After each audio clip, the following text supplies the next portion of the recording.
കൊച്ചി എളമക്കരയിൽ സൈക്കിളിൽ പോയ സ്കൂൾ വിദ്യാർത്ഥിനി അപകടത്തിൽപ്പെട്ട സംഭവത്തിൽ വഴിത്തിരിവ്. +1 വിദ്യാർത്ഥിനി ദീക്ഷിതയെ ഇടിച്ചിട്ടത് പുറകിൽ വന്ന കറുത്ത കാറല്ല എന്ന് എളമക്കര പോലീസിന്റെ അന്വേഷണത്തിൽ കണ്ടെത്തി.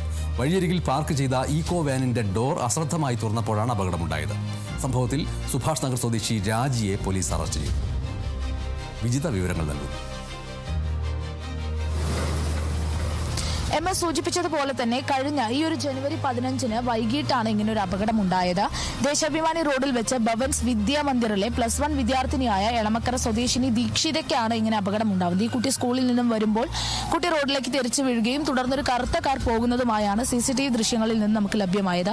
അതിൽ നിന്നും മനസ്സിലാക്കാൻ കഴിഞ്ഞൊരു കാര്യം, ഈ കുട്ടിയെ ഈ കാർ ഇടിച്ചു തെറിപ്പിച്ച് നിർത്താതെ പോയി എന്നുള്ളൊരു കാര്യം തന്നെയായിരുന്നു. എന്നാൽ പിന്നീട് വീണ്ടും അന്വേഷണങ്ങൾ നടത്തി വീണ്ടും പുതിയ CCTV ദൃശ്യങ്ങൾ ലഭ്യമായപ്പോഴാണ് ഇതൊരു അപകടമായിരുന്നില്ല, അശ്രദ്ധ മൂലം റോഡിൽ നിർത്തിയിട്ടിരുന്ന ഈ ഒരു വാഹനം കുട്ടി വരുമ്പോൾ പെട്ടെന്ന് തുറക്കുകയും ആ ഡോറിൽ തട്ടി ആ തുറന്നപ്പോൾ ഉണ്ടായ അശ്രദ്ധ കാരണം കുട്ടി റോഡിൽ തെറിച്ച് വീഴുകയും തുടർന്ന് ഈ വാഹനം പോവുകയുമാണ് എന്നാണ് മനസ്സിലാക്കാൻ കഴിഞ്ഞത്. എന്തായാലും ഈ കാർ ഉടമയെ പോലീസ് കസ്റ്റഡിയിലെടുക്കുകയും ചോദ്യം ചെയ്യുകയും അറസ്റ്റ് രേഖപ്പെടുത്തുകയും ചെയ്തിട്ടുണ്ട്.